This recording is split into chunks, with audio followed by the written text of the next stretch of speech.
When I was in school, I always appreciated teachers that could take a complex subject and simplify it. I think just about anybody can take something simple and complicate it, but it takes a special level of skill, wisdom, understanding to be able to take something very complex and simplify it. Well, the Bible is a rather complex book. It's a collection of books written by different people, written over a period of hundreds and thousands of years, people from different cultures, different timelines, and sometimes it's overwhelming. Where do I start? Where do I go? There's so many things in here. And one place that I love to start is with the stories of Jesus, the Gospels, the New Testament. And the book of Matthew is the first one. And one of the things that I appreciate about the writings of Jesus, or the sayings of Jesus, is that he is someone who had a good understanding of the entirety of the Bible. He understands what's really important. He understands the heart of God. And he has a way of simplifying and making practical things that we tend to get confused about. I remember one story in particular recorded in Matthew chapter 22, starting with verse 34. The Pharisees, the religious leaders of the time, they had been trying to trap Jesus. And they finally figured out a question. They thought, this one, surely he will not be able to answer. And the question was, "Teacher, which is the great commandment in the law?" This is Matthew 22:36. Now, why is this question so hard? Well, you have the entire Old Testament.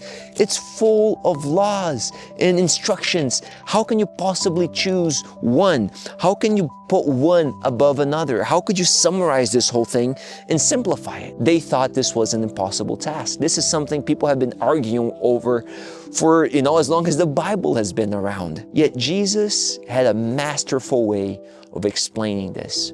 When asked which one is the greatest commandment in the law, Jesus said to him, "You shall love the Lord your God with all your heart, with all your soul, and with all your mind. This is the first and great commandment. And the second is like it. You shall love your neighbor as yourself.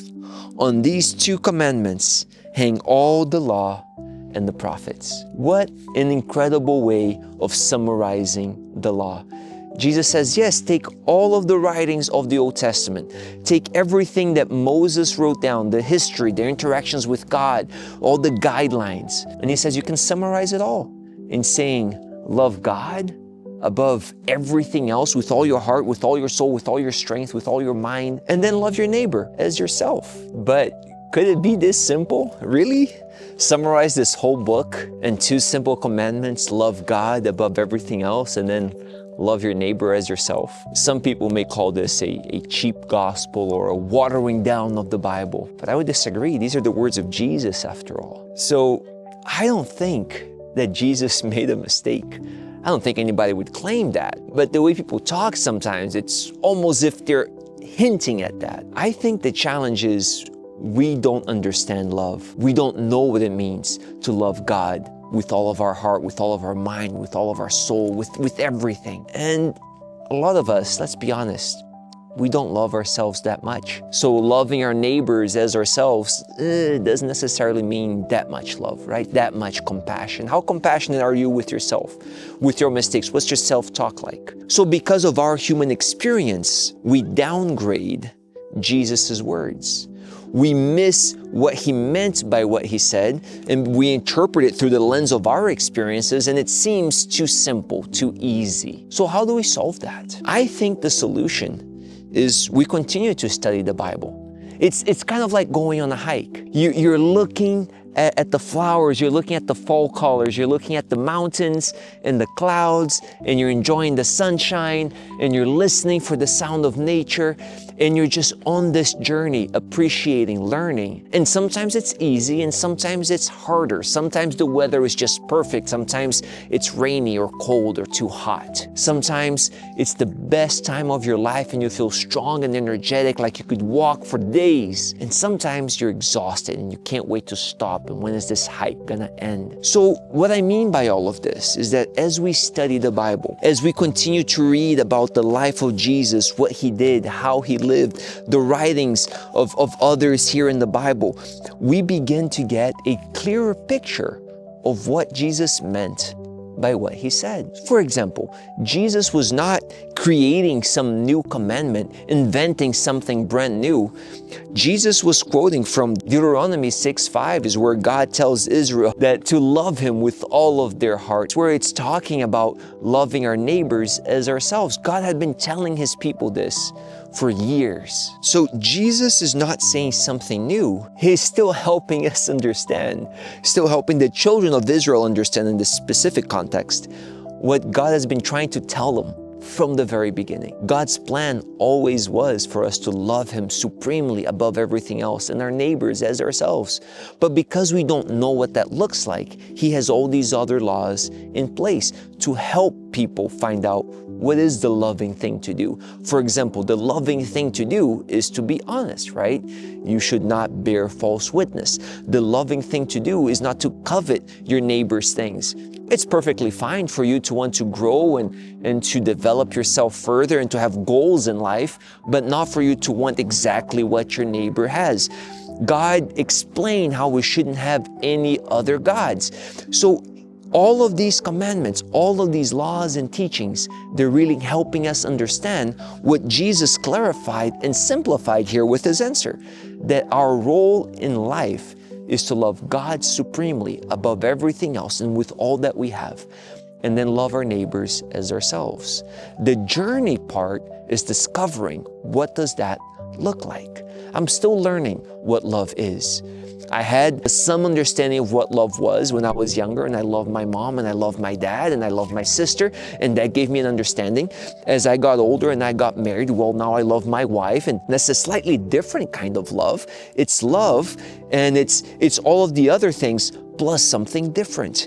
And now I have children, and I love my children, and that's different than any other love that I've had. So through life, whether you have a pet, whether you have a best friend, whether you have a favorite activity that you love, in all of these things, we're still exploring, discovering what love is all about.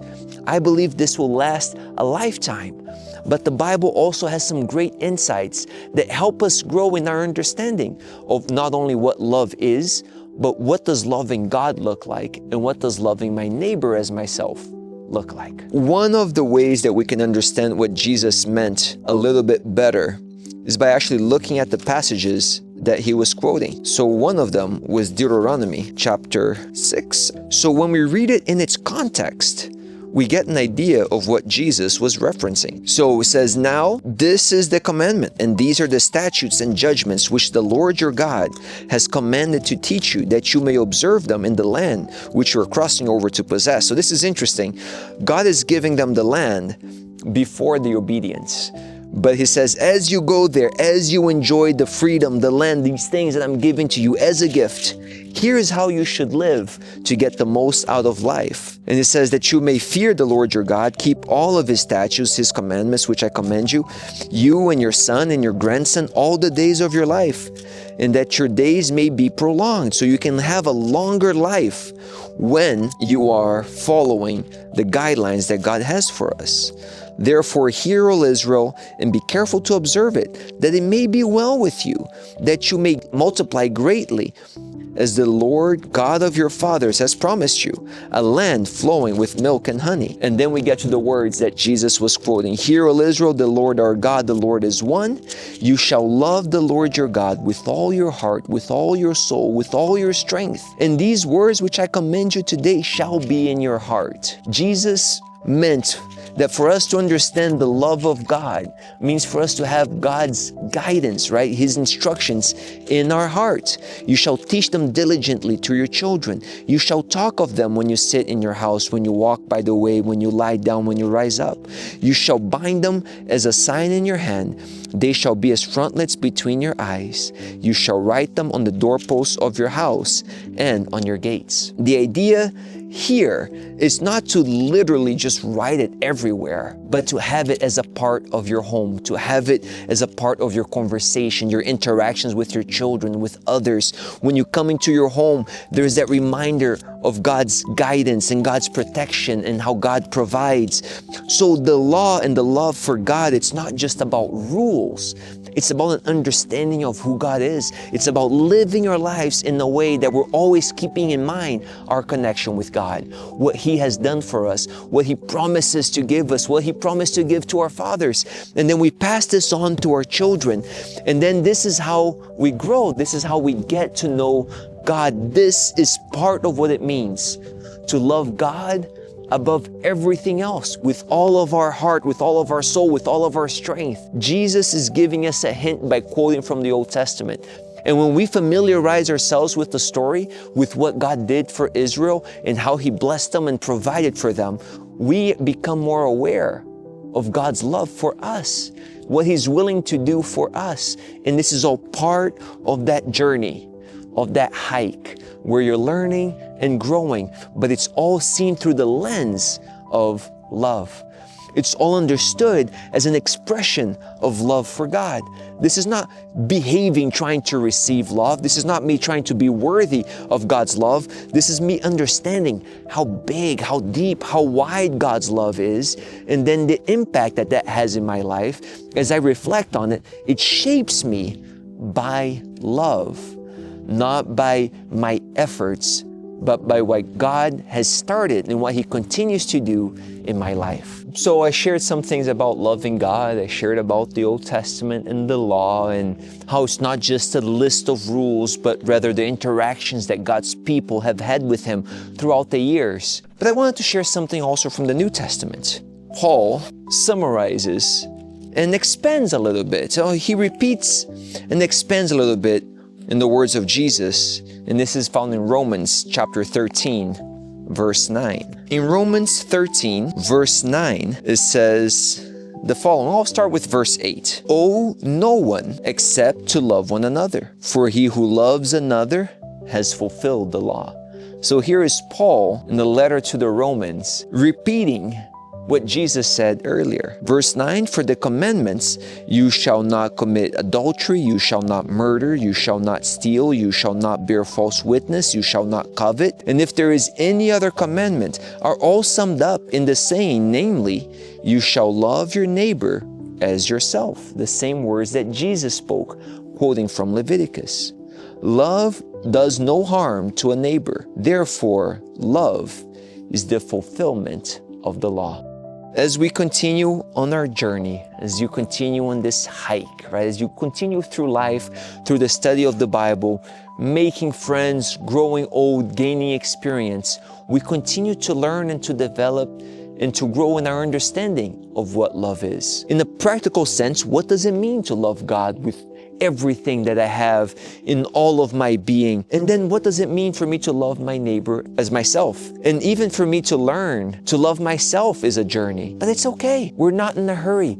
It's not about getting the answers quickly. It's about maturing in love. It's not about figuring all of this out right now, immediately. It's about staying engaged, staying in the journey, learning from God and from life experiences what exactly Jesus meant by His words. What does the Bible mean through all of these stories and these commands and these teachings? But now at least we know that we should interpret all of it in light of love, in light of Jesus' sacrifice on the cross, in light of God's providence for us and His plans for our lives. we know that God wants what's best for us. We know that His guidelines are ways to protect us from the harms and the evil that exists in the world. And we know that by following God, by studying and learning about the life of Jesus, by being familiar with the teachings of the Bible, this is how we grow in love, we grow in our relationships, and we discover what life more abundant is all about. It is a gift from God, but it's something that we grow into as we walk with Him and as we develop our relationship. May God bless you on your journey.